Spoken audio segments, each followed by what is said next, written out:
Hey y'all, I want to welcome you to a new episode of Crown and Combos, where every jewel you receive here gets you one step closer to receiving your crown from God. Now, y'all, these jewels are not intended for you to just take, put them in your pocket and save it for a rainy day. But what you want to do is take it back to God and start your own conversation with Him, where He will provide you with insight, instruction, and increase. I'm your host, Aaliyah, and I'm so happy to be joining you today. So, you guys, this is going to be episode 3 regarding the harsh truths about change. But except in this episode, I will be explaining to y'all how to overcome the opposition that comes when you face change, right? So just a recap of the first 2 episodes.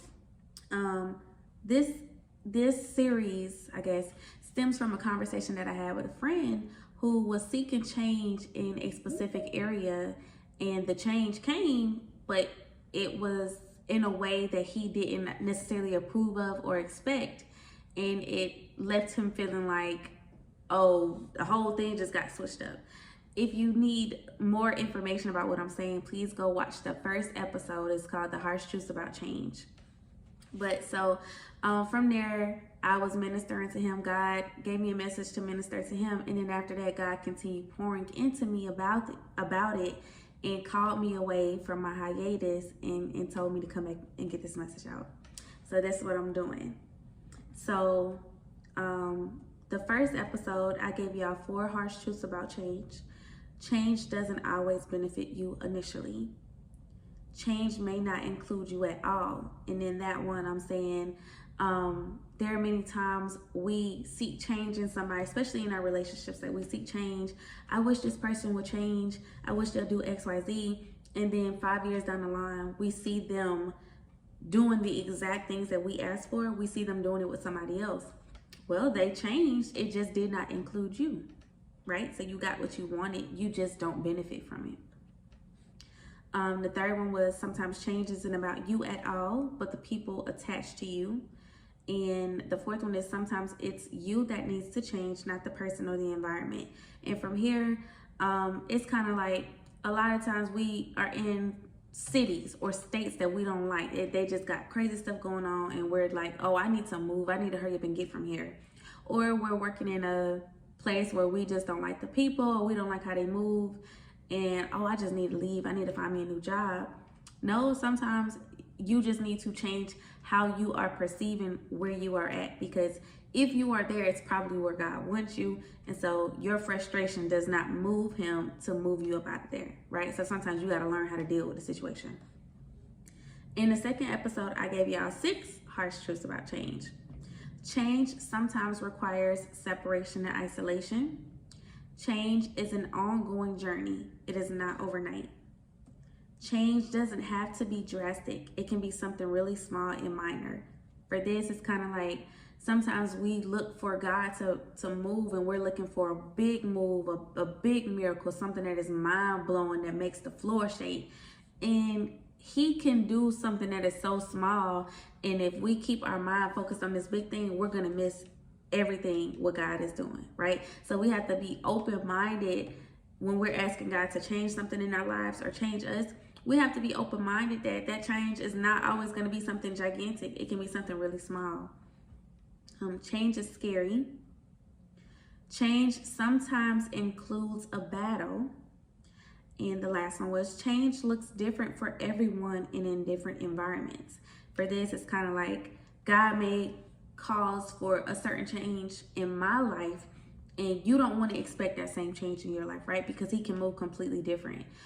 Or God can change or cause a change to look a certain type of way in one season of my life, but in the next season, I'm looking for that same exact thing because I'm like, this is what happened before. No, he can do something completely different. So just because it worked before does not mean it will work now. Right, so those were the 10 harsh truths I gave y'all about change. These are things that God gave me. So now we're just going to talk about how to overcome the opposition that most face when it comes to change, right? So in that list, in those 10 different things, I've already made it clear change is something that is not easy, and it can be very difficult to navigate through, especially when it's God that is ahead of that change, right? So a lot of times our life experiences or our wisdom, just the knowledge that we have acquired through life and its different journeys, we tend to want to use that wisdom when we are confronted with a situation. And or not even just the wisdom from us, but oh, my friend experienced this, my mama experienced this. We want to use our human knowledge, right? But sometimes none of that can be used in this change that is going on in your life, right? So I really only got one way to overcome the opposition, but I do believe like it's like an umbrella term. So like the rest of them are going to come up under that, right? So the one word that God gave me was to flow, right? Just flow with him.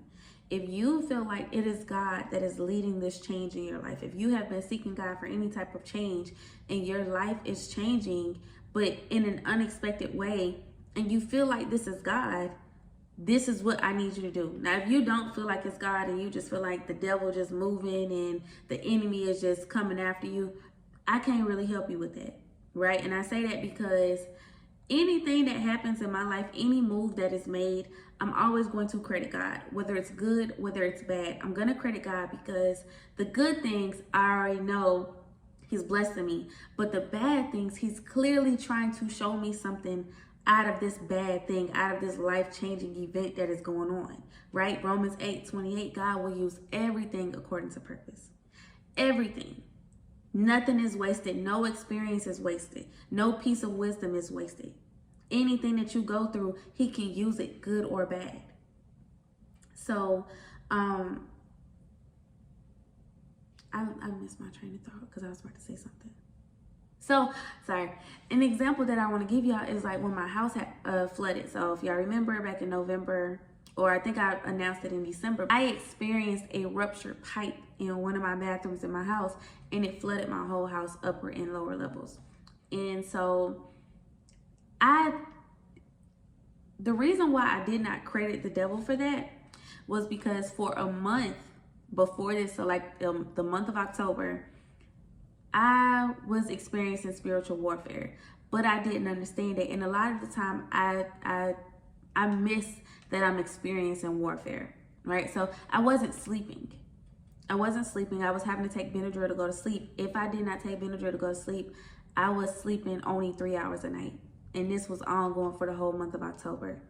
I also, if y'all remember, my mom and my sister stayed with me at the time, and I was at odds with my mother at the time. And God was causing me and calling me to be humble in my approach with her. But I was also very angry, very unwilling to forgive the comments that I felt like she said that, you know, I felt was disrespectful. I was unwilling to move from that. And no matter how hard I prayed about it, I could not get over it. And the type of person that I am, sometimes I can be offended easily, but sometimes it takes a lot to get me there. And when I get there, it takes a lot to get me out of it, right? So it's not just, oh, I'm going to pray and I'm going to feel better. No, it's constant prayer. It's constant, God lead me, because God knows when I get on that level, he's going to have to step in. He knows that about me. He knows that about me. So, I was just in a real bad space with my mom. And I'm going to be real with y'all. I have conversations with God. And I'm very honest. I'm very honest about how I'm feeling. Like, if I'm ready to buck up, I tell God, listen, this is where your daughter is at now.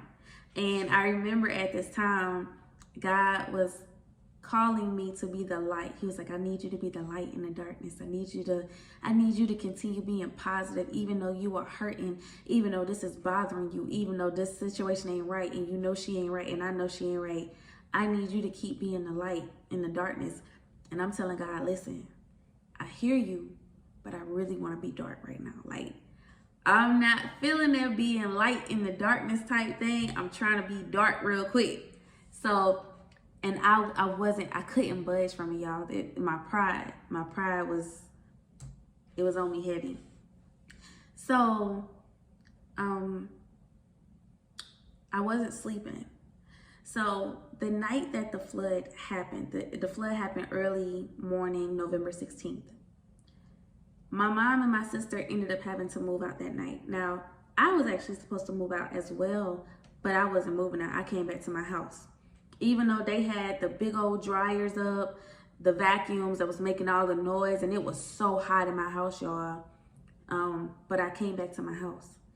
And I came back and I slept. It was the first time I slept without taking medicine. I slept a full night. So I knew when I woke up the next day and I realized I had slept a good 6-7 hours with no medication for the first time in a month, I knew it was God. And I immediately was like, God, what you doing? What are you doing? Because this is you. What are you doing?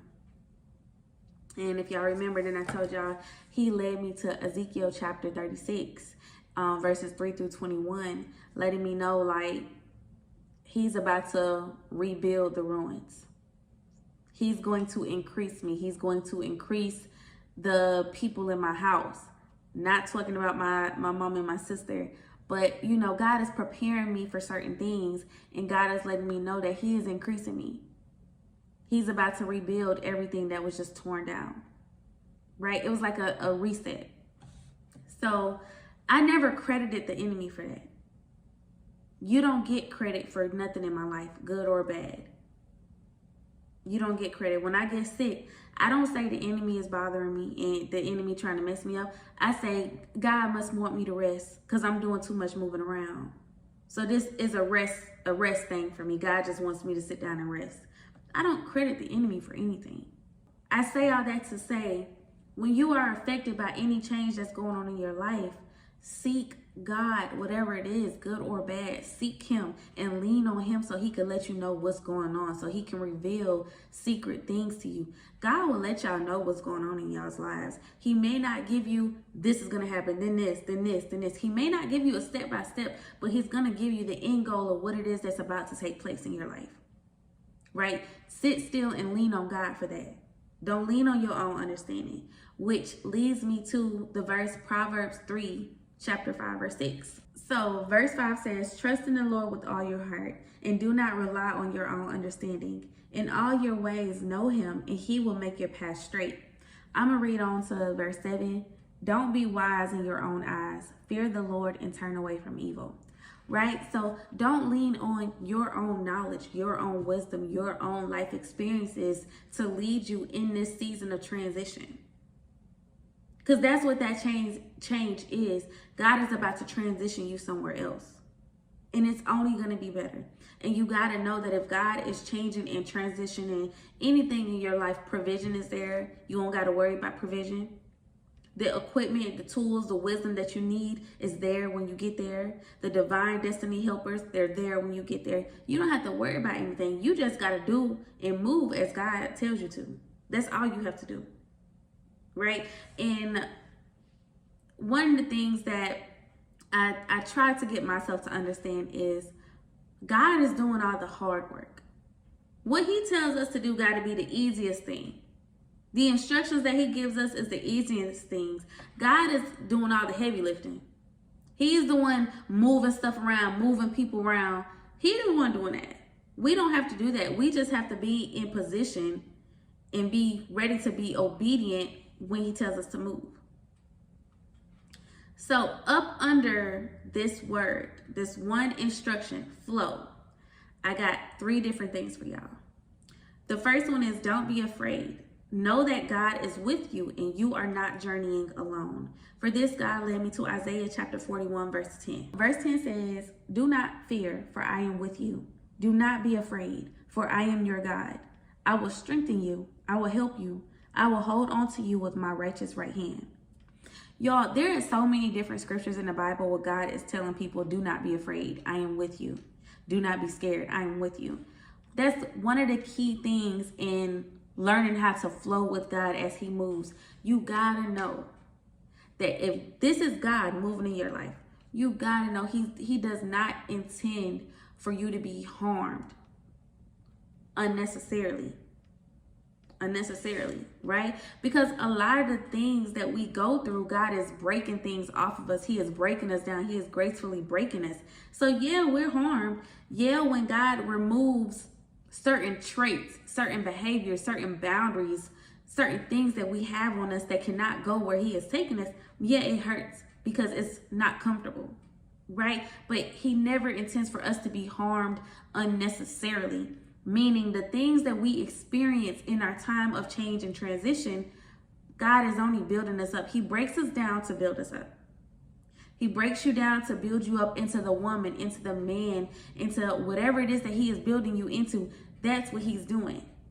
So you have to know that you are not alone. You have to know that God is with you. God is carrying you. You're not even walking on your 2 feet. God is carrying you through all of this. So that's the first thing. Don't be scared of what's going on. Don't be scared as far as thinking that you're alone. Like I said, change is scary. Change is absolutely scary. But understand and know you're not in this change by yourself. You're not in this season of transition by yourself. God is with you. God is leading you. God is covering you. God is providing for you. This is not a fight that you have to fight by yourself. This is not a thing where you're just out and you scrambling around trying to get things together. That's not what you have to do. When God says move, you ask Him where, and then you go. The second thing, the second way of knowing how to flow with God is to accept and embrace the new, right? Accept and embrace what God is trying to do in your life. God gave me Isaiah chapter 43, verses 18 through 19. Verse 18 says, "Do not remember the past events. Pay no attention to things of old. Look, I am about to do something new. Even now it is coming. Do you not see it? Indeed, I will make a way in the wilderness, rivers in the desert." Right? So God is trying to do something completely new, completely different in your life within these changes. He's trying to move you to a new city. He's trying to give you a new house. He's trying to provide you with new provision, new ways of making money, new streams of income, new ideas, new business ideas, business blueprints. He's trying to give you something new. Accept that. And I think that's scary because new is very much uncomfortable. New is uncomfortable. But again, go back to point one, you're not by yourself. The third thing, which this actually goes hand in hand with accept and embrace the new, but it's be willing to move on from the past. That's also Isaiah chapter 43, verses 18 through 19. It says, "Do not remember the past events. Pay no attention to things of old." And I think that's very hard, especially when there are good memories attached to it. God is changing something in your life and you just wanted to go back to the good old days. Or sometimes you're so hurt from things in your past you can't move forward. God trying to give you a whole new relationship, but you're treating this person like this person treated you because you're scared they're also going to hurt you and XYZ. God is trying to do something new, so you have to be willing to move forward from the things of the past, and that includes hurt. And in one of the books that I wrote how God broke it down to me like, I'm trying to give you a new life. I'm trying to give you a life that is not filled with pain. Do you not want that? Like, you don't want that. Like, if you've experienced a life of so much hurt and pain and rejection and abandonment and people just doing you wrong, do you not want to experience the opposite of that, which is a life that is flowing with milk and honey, which is a life that is overflowing with love and grace and people and things that love you and just, they want your presence, right? That's the opposite of that. Don't you want to experience that? So you have to be willing to move forward from the things that you have experienced already. It's not always easy. I will be the first to say that. Because I'm the first person who still looks at her past and is triggered by something. And now I'm trying to figure out how to navigate through this situation because it's looking very much like how this looked right here. And I remember how that made me feel. And I remember I ain't like that. So I don't want this situation to make me feel that same way. I'm the first one to say that I still deal with those moments. But I have to allow Holy Spirit to calm me. I have to allow God's presence to surround me. I have to have God remind me, daughter, if I'm telling you that this is what's for you, why would it be here to hurt you? Why would I, your father, why would I allow it to hurt you?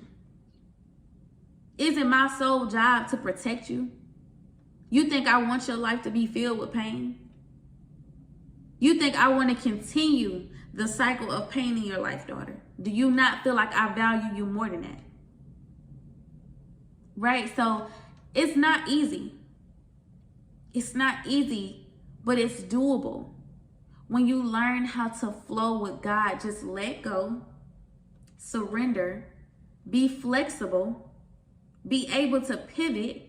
God said, turn this way. Then he said, turn this way. Then he said, turn that way. Be able to pivot. Don't be stopped right here because, well, God, you just told me to go right here. You told me to go like this. Now you saying go like that. Don't be so stuck on what the change is. Just do it. Flow with him. Don't be your own delay. Don't be your own barrier. And again, I'm one of the first people to say I definitely feel like I have held up a lot of my blessings because I was trying to stop what God was trying to do. God, that don't seem right, so I'm going to just sit right here till you give me another instruction. Till you tell me another way to go because this ain't going to work. I'm the first person to say some of the blessings that I have been waiting on that God has promised me, I most definitely feel like I could have had them a long time ago. Long time ago. But I wasn't ready because I did not allow God to prepare me, because I did not allow God to change me and move me in the ways that he wanted to move me. I was my own blockage. I was my own delay. So don't be like me. Be better than me. So just be willing to flow with God. That's how you overcome that opposition. That's how you overcome the obstacles that come with change. Flow. Lean on him. Do not be wise in your eyes. Do not go off of what you understand this situation to be. It don't have nothing to do with you. You're just a pawn on the board. You're just the person being moved. God is doing everything else. God is doing the heavy lifting. Remember that. So, like I said, he just gave me the one word, flow. Just flow with him and allow him to move you. Be calm, be peaceful. Just let him do what he's doing. On the next episode, I was experiencing some things in my life, and God just gave me a message. So right now we're talking about changes, right? So this is movement. This is movement taking place. But what happens when you are stagnant? When changes are not taking place? When God has made you a promise of promotion, of marriage, of financial gain, of blessings. When he has made these promises to you and nothing is happening, you have waited 5 years and he's still saying, yes, daughter, yes, son, this promise is still for you. I am still going to do it. But you have been waiting. 10 years done passed and you don't see no movement. God has given me a message to give y'all about that. Now that one, y'all, I'm going to be preaching to myself in it because Lord knows, like I said, there are some things that I've been waiting on even still. And I still struggle with the waiting because I don't see no movement.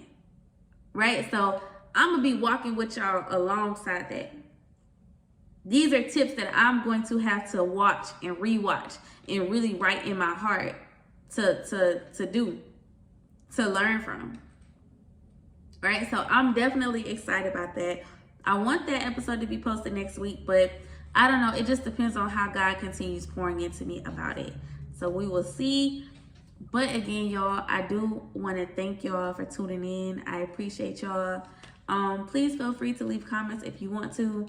If you don't want to, it's okay. If you do want to, though, all I ask is that y'all are nice and respectful. Please just be respectful. That's all I ask. You can have your opinion. I respect everybody's opinion. Just be respectful. Thank y'all for tuning in on this episode. I will see y'all on the next one. Love, peace, and blessings to you all.